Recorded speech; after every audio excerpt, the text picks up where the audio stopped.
Hey yo tout le monde, c'est Loniro et aujourd'hui on se retrouve pour une nouvelle vidéo sur Yu-Gi-Oh! Donc une vidéo decklist. Donc aujourd'hui on se retrouve pour la refonte du deck Zombie Guard Dragon avec quelques modifications dont j'en annonce pas une. Donc on est parti, je vais d'abord commencer par l'extra pour que vous puissiez comprendre. Car je m'excuse mais pour la luminosité j'ai dû prendre le flash parce qu'il fait assez sombre. Donc vous aurez quelquefois ce reflet là mais j'essaie de qu'il soit mignon. Donc on commence avec un Lion Naturia. Il annule toutes les magies, donc si on tombe contre un Sky Striker, Lion, on foolish à balle et il fera le taf tout seul. Ensuite on a le Savage Borload. Alors le Savage Borload, c'est si on joue contre un deck de type comme Burning Abyss ou Thunder, on va prendre Lion pour faire une synchro à 8 ou les zombies de base. Parce que les zombies font des synchro à 8 très facilement. Et on joue une Scarlight. Alors pourquoi on joue une Scarlight? C'est très simple. Parce qu'elle burn au time. Voilà, tout simplement. Quand, avec la règle du time, comme quoi c'est celui qui a le plus de points de vie à la fin, qui gagne la manche. Ben, burn 500 c'est très fort. Mais pour ça, faut être sûr de commencer deuxième. On a ensuite un bouillant dragon rouge argument des abysses qu'on va invoquer grâce à l'engine Guard Dragon. Et qui va negate un effet. Voilà. Donc on a quand même 3 synchro negate et on peut en jouer au minimum 2 par tour. Ensuite on a 2 Xyz, une Minerva qui va permettre de meuler 3 cartes si on a une mauvaise main, ou à la fin d'un tour. C'est un très bon extender en fin de tour. Et le résident des abysses qui lui va empêcher Salamandre, Thunder, même un zombie de jouer. Voilà, ça va empêcher tout ça. Ensuite, on a deux Link 1, LP, qui va spé un monstre dragon du deck ou de la main, et Pisty, qui va être du cimetière ou de la banne. Et donc, avec eux, on joue une Link 2, un Garpen qui lui va spé depuis l'extra deck, et en autre Link 2, on joue la Vampire Aspirante. Voilà. Donc, j'ai enlevé l'âne pour un cus parce que pour moi, j'ai augmenté quelques ratios, on aura quasiment tout le temps des zombies, en fait. Le taux zombie est quasiment obligé. Donc en Link 3, on en a 3. On a une licorne pour dégager des gros monstres. Trishbanea. Alors Trishbanea, son but c'est le même que Scarlight, qui va être de burn. Scarlight, on va la favoriser quand on jouera deuxième, et Trishbanea quand on jouera premier. Voilà. Trishbanea, c'est une très bonne carte pour commencer. Et ensuite, on a une Bardiche qui va foolish un Phantom Knight pour c'est une Fogblade. Donc c'est gratuit. Et ensuite on a deux Saryuja. Il y en a un. On va en faire un premier qui va servir pour l'engine Guard Dragon.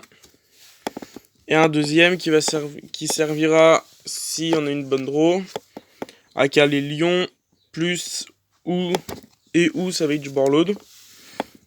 Et du coup le premier servira Savage Borload en fait. Ça. Donc c'est tout pour l'extra deck. Donc c'est un extra deck à 15, assez complet je trouve, parce que j'ai quand même de quoi relancer ces zombies. Qu'ensuite pour le main, on a plusieurs engines. D'abord l'engine zombie avec un roi du déclin Balerdrock. Donc le boss monster zombie qui va annuler des effets. Une floraison luisante qui va accélérer sa spé. Car le but, Balerdrock, c'est de ne pas l'avoir en main de départ. Si on l'a main de départ et qu'on arrive à sortir un Saryuja, ben on va le renvoyer dans le deck parce qu'on veut vraiment pas l'avoir main de départ en fait.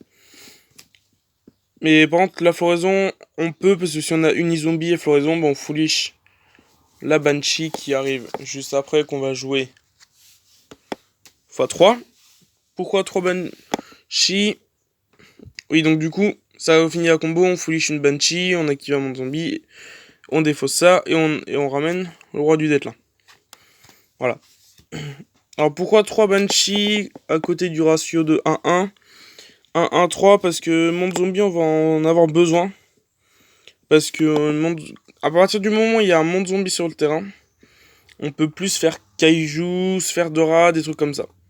Donc il y en a vraiment besoin en soi. Ensuite, on joue l'engine quasiment basique. 3 solitaires, on va les sacrifier pour spé les 3 unizombies. Et avec, on joue une zombie qui va soit défausser, soit foolish un monstre zombie pour faire gagner des niveaux à lui ou à d'autres. Donc on va jouer, c'est logique, 3 Mezuki et 2 Gozuki. Donc j'en ai enlevé un. Parce que l'avoir main de départ, c'est une brique. Pour moi, Mezuki, on veut l'avoir main de départ. Pour norme solitaire, faire effet spé unizombie, faire effet, on va dégager Gozuki, baignir le solitaire, spé le Mezuki, faire la vampire, et re-spé Gozuki. Donc voilà, donc, Gozuki main de départ, c'est une brique dans certains cas.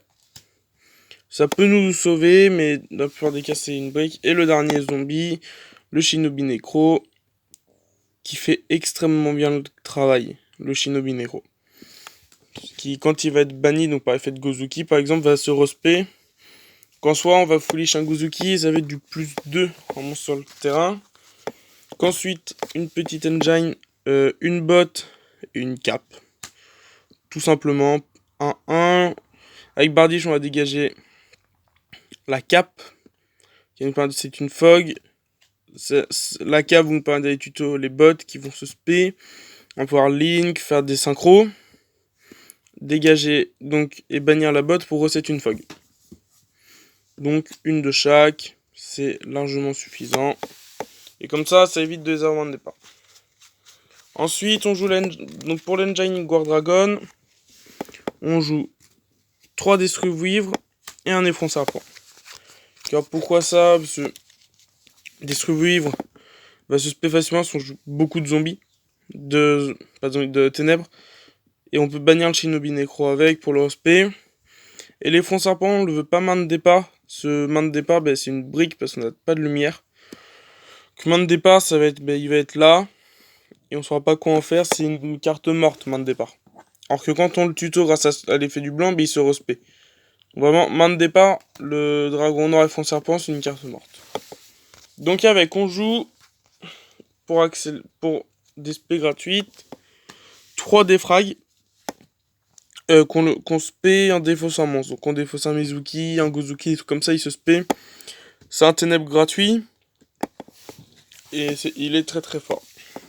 Juste pour ça, défausser un monstre zombie, ça peut dépanner. On joue un Destrudoir.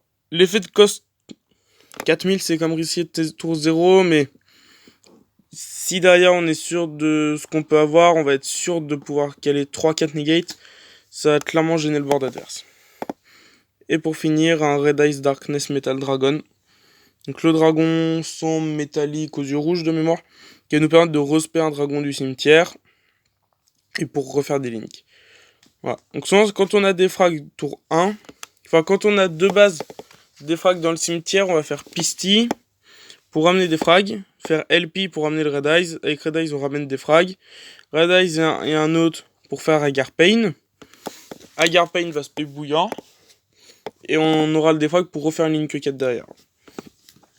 Voilà. Et la dernière engine, c'est juste l'engine pour sortir le lion Naturia. Donc on a 2 Furet Softer.